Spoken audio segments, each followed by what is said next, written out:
నేను చేయను, రియాక్షన్ నేను చేయను, ఆయన రాడు. వాస్తవంలో ఉందా నన్ను అడగదు ఆయన. ఫస్ట్ సపోజ్ అడిగి ఉంటే ఏంటి మీ ఆన్సర్? నేను చేయను. అడగడం ఒకవేళ పొరపాటున బై మిస్టేక్ అడిగితే నేను చేయను. ఏంటి రీజన్ ఏంటి? నేను చేయలేను. నేను అంటే ఏంటి కారణాలు ఏంటి? అమ్మో ఆ లెవెల్ మన వల్ల కాదు.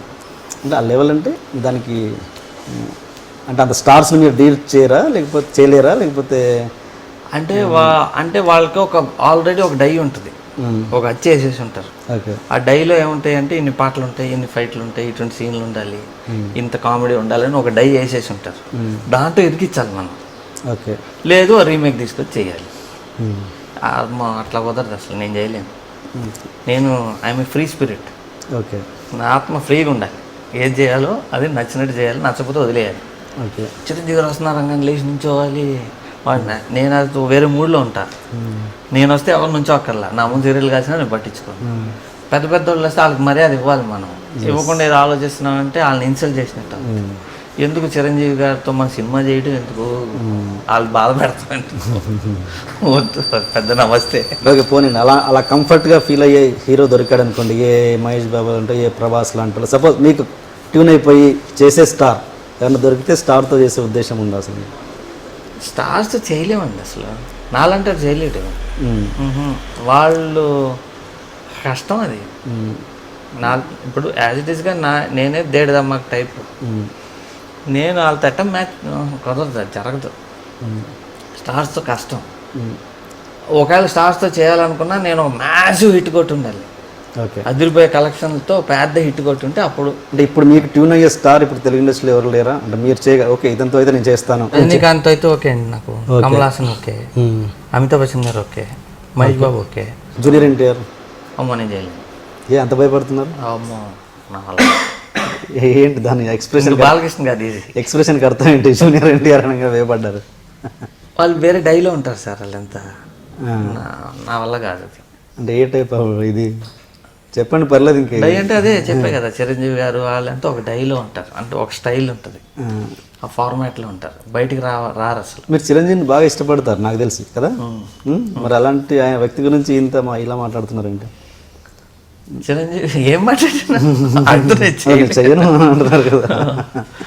అంటే మీరు నాతో గతంలో ఏమన్నా అంటే ఎన్టీఆర్ గారు, ఏఎన్ఆర్ గారు వీళ్ళందరూ అప్పట్లో విపరీతంగా సినిమాలు చేసి ఇండస్ట్రీకి ఇన్కమ్. ఏంటంటే చిరంజీవి గారి రెస్పెక్ట్ ఏంటంటే ఆయన చేసినప్పుడల్లా 5-6 సినిమాలు చేసేవాడు సంవత్సరానికి. 5-6 సినిమాలు చేసేటప్పటికి ఎన్టీఆర్ కానీ, ఏఎన్ఆర్ కానీ, కృష్ణ గారు కానీ వీళ్ళందరి వల్ల పెద్ద సీనియర్ హీరోలు వాళ్ళని పొగుడుతున్నాం, వీళ్ళని తిడతాం అంటే వీళ్ళని తిట్టాలి. ఇప్పుడు ఉండేవాళ్ళని they are not useful for Telugu film industry at all. ఇప్పుడు ఉండే హీరోలు అందరూ 3000 థియేటర్లు ఉండే 2 స్టేట్లో కలిపి, ఆంధ్ర తెలంగాణలో. ఇప్పుడు 1800కి వచ్చేసినాయి. ఇంకా కళ్యాణ మండపాలుగా ఈ ఇయర్ మళ్ళీ ఒక 20 మారిపోయినాయి. ఎందుకంటే సినిమాలు ఫీడింగ్ లేదు. అప్పుడు ఇన్ని డబ్బింగ్ అయ్యాయి కాదు తెలుగులో. ఇంకా తెలుగు దేవదాస్ తమిళ్లో కూడా రిలీజ్ చేసేవాళ్ళు. సినిమాలు ఫీడింగ్ లేదంటున్నారు, మరి కొత్త వాళ్ళు ఏమో క్యూలో ఉంటున్నారు. ఏంటి అక్కడ లాజిక్? సినిమాలు ఏమో ఫీడింగ్ లేదని మీరు అంటున్నారు. ఫీడింగ్ అంటే అచ్చా థియేటర్స్ ఫీడింగ్ లేదంటున్నారా? లేదు. మరి జరుగుతున్న సినిమాలు ఎటు వెళ్తున్నాయి? కొత్త వాళ్ళు వీళ్ళు తగ్గిపోయినాయి కదండి. 300 వచ్చాయి మన తెలుగు. ఇప్పుడు ఎన్ని వస్తున్నాయి? 125 ఇంక్లూడింగ్ డబ్బింగ్. అసలు రిలీజ్ నోచుకున్న సినిమా చాలా పడి ఉంటాయి కదండి. అంటే లాస్ట్ వీక్ ఒక సినిమా రిలీజ్ అవ్వలేదండి, పులి అనే సినిమా. మీరు మాట్లాడేది పెద్ద స్టార్ సినిమాలు ఒక ఓన్లీ రావటం వల్ల ఏమవుతుందంటే అండి, మీకు చెప్తే ఎట్లా ఉంటుందో సైకిల్. ఇప్పుడు పెద్ద హీరోలు, ఇప్పుడు రామారావు గారు ఆ రోజుల్లో 6 సినిమాలు డెఫినెట్గా వచ్చాయి, 4 వచ్చాయి. కృష్ణ గారి 6 వచ్చాయి, రాజేంద్ర ప్రసాద్ గారికి కూడా వచ్చాయి, అల్లరి నరేష్ కూడా 5-6 వచ్చాయి. వీళ్ళు రావటం వల్ల ఏమవుతుందంటే అన్ని నెంబర్ ఆఫ్ ప్రొడ్యూసర్స్, అంతమంది ఎంప్లాయీస్, సినిమాకి 50 మందిని వేసుకోండి, అన్ని ఫ్యామిలీస్ బతుకుతాయి. ఇది డిస్ట్రిబ్యూషన్కి వెళ్ళేటప్పటికి ఏమవుద్ది అని అంటే డిస్ట్రిబ్యూటర్స్ కొనుక్కుంటారు, అన్ని థియేటర్లో రిలీజ్ అవుతాయి, థియేటర్లో ఉండే 100 స్టాఫ్కి పని వస్తుంది, పోస్టర్లకి పని వస్తుంది. ఇది మొత్తం ఒక ఎకానమీకి ఒక స్పీడ్ వచ్చేది. ఇప్పుడు ఏమైపోయింది, సినిమాలన్నీ తగ్గిపోయినాయి. మహేష్ బాబు సంవత్సరానికి ఒకటి, పవన్ కళ్యాణ్ 2 ఏళ్ళకి ఒకటి, చిరంజీవి గారు మధ్యలో చేయలే. దీనివల్ల ఏమైపోతుంది అంటే మొత్తం తగ్గిపోయినాయి. ఈ సినిమాలు తగ్గేటప్పటికి ఏమైపోయిందంటే ఆడియన్స్ థియేటర్లకు రావడం తగ్గించారు. తగ్గేటప్పటికి టికెట్లు కట్ అవ్వడం తగ్గిపోయింది, థియేటర్లు తగ్గిపోయినాయి. ఈ థియేటర్లు రన్ చేయడం తెలియక తీసుకెళ్ళి లీజుకి ఇస్తున్నారు. లీజుకి ఇచ్చేసేటప్పటికి ఇప్పుడు సినిమాలు తక్కువ రావడం వల్ల లీజుకి ఇస్తున్నారు. లీజుకి ఇచ్చేవాడు సేఫ్ ప్లే చేయాలి కాబట్టి పెద్ద హీరోల సినిమాలే వేస్తున్నాడు. చిన్న సినిమాలకు దొరకట్లా. చిన్న సినిమాలు ఎప్పుడైతే ఆడవో, చిన్న సినిమాలకు ఎప్పుడైతే థియేటర్లు దొరకవో, ఎప్పుడైతే ఆడవో, కొత్త టెక్నాలజీ రాదు, కొత్త కథకులు రారు, కొత్త యాక్టర్లు రారు ఇండస్ట్రీలోకి, కొత్త టెక్నీషియన్స్ రారు. రాకపోయేటప్పుడు పాత సినిమాలు మళ్ళీ తిరుగుతూ ఉంటాయి. ఇది ఇండైరెక్ట్గా ఇప్పుడు తెలుగు సినిమా స్టైల్ అవ్వడానికి కారణం ఏంటి అని అంటే పెద్ద హీరోలు ఎక్కువ సినిమాలు చేయకపోవటం. ఓకే, ఎక్కువ చేయాలి, బడ్జెట్. ఈవెన్ మీరు అన్నట్టు బాలీవుడ్లో కూడా పెద్ద హీరోలు ఎక్కువ సినిమాలు ఏం చేయట్లేదు, ఈ ఇయర్కి ఒక్కటే చేస్తున్నారు వాళ్ళు. అక్కడ ఏమైందంటే అండి మల్టీప్లెక్స్ కార్పొరేట్ కల్చర్ వచ్చేసింది. ఆ సినిమాలు సో వాళ్ళు ఏం చేస్తున్నారంటే పెద్ద హీరోతో సినిమా చేస్తున్నారు, సైమల్టేనియస్గా చిన్న సినిమాలు కూడా చేస్తున్నారు. సో పెద్ద సినిమాలు ఏంటి 6 నెలలు ముందే స్లాట్ వేసేస్తారు, ఏ మంత్ ఏ సినిమా రావాలి, గ్యాప్ల్లో చిన్న సినిమాలు ఎప్పుడు రావాలి. ఇక్కడ ఏమవుతుందంటే మేమంతా రెడీ అయిపోతాం, చిన్న సినిమా రెడీ అని, రిలీజ్కి వెళ్ళిపోతుంటే బాహుబలి వస్తుంది అంటారు, ఆపేస్తాం. ఆపేసి నాకు రావట్లేదండి తూచ్, నెక్స్ట్ మంత్ 10th వస్తుంది అనగానే గబగబా వేద్దామా వద్దా, వెయిటింగ్. ఇప్పుడు ఈ పెద్ద హీరో సినిమాలన్నీ ఎప్పుడు వస్తాయి ఎప్పుడు వెళ్తాయి తెలియట్లా, చిన్న సినిమాని చంపేస్తున్నారు. ఇది డేట్లు కూడా ఫిక్స్ లేక. బాంబే ఇస్ వెరీ కల్చర్డ్, అసలు తెలుగు ఇండస్ట్రీ మీరు కంపేర్ చేయక్కర్లేదు అట్లా. ఇప్పుడు ఈ మినీ థియేటర్స్ వల్ల ఏమన్నా ఉపయోగం ఉందంటారా? అసలు దానివల్ల చిన్న సినిమాలు ఐడియా ఎవరిది అసలు, ఐడియా వర్కౌట్ అయ్యే ఐడియానా?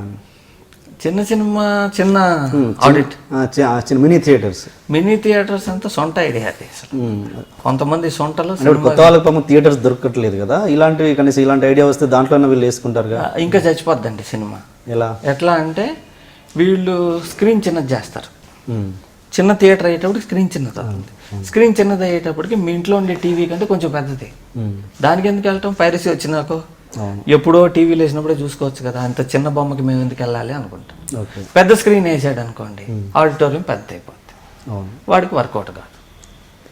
సో థియేటర్కి వచ్చే జనం ఇంకా తగ్గిపోతారు. ఫస్ట్ టెక్నిక్ వైజ్ చెప్తా, సినిమా స్క్రీన్ డిటిఎస్ డాల్బీ అంటారు. చాలా మందికి తెలియదు ఏంటంటే స్క్రీన్ ఇంత ఉందనుకోండి, లెఫ్ట్ సెంటర్ రైట్ 3 స్పీకర్లు ఉంటాయి. సో హీరో నడుచుకుంటే ఇలా వస్తుంటే లెఫ్ట్ నుంచి రైట్కి డైలాగ్ మారుతుంది. చిన్న స్క్రీన్ ఉంటే ఎలా మారుతుందండి, 3 స్పీకర్లు పక్క పక్కన ఉంటాయి, దీని గురించి చిన్న స్పీకర్లు పెట్టలేరు కదా. ఫస్ట్ ఆఫ్ ఆల్ మన వాళ్ళు అలాంటి సినిమాలు చేయాలి కదా, అంత సౌండ్ ఎక్స్పీరియన్స్ చేసి అంత గొప్ప సినిమాలు మన వాళ్ళు చేసినప్పుడు కదా మీరు అన్న థాట్. చేస్తామండి, అట్లానే ఉంటాయి. ఇప్పుడు చాలా యాక్షన్ ఫిల్మ్స్ అన్నిట్లో బాగా చేస్తారు సౌండ్, తెలుగులో సౌండ్ మిక్సింగ్ బాగుంటుంది.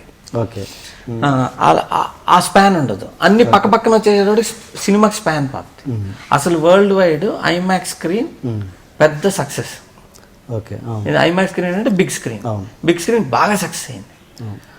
ఇప్పుడు వరల్డ్ అంతా పెద్ద స్క్రీన్కి వెళ్తానికి ట్రై చేస్తున్నప్పుడు మనమేమో చిన్న స్క్రీన్కి వెళ్తానికి ట్రై చేస్తాం.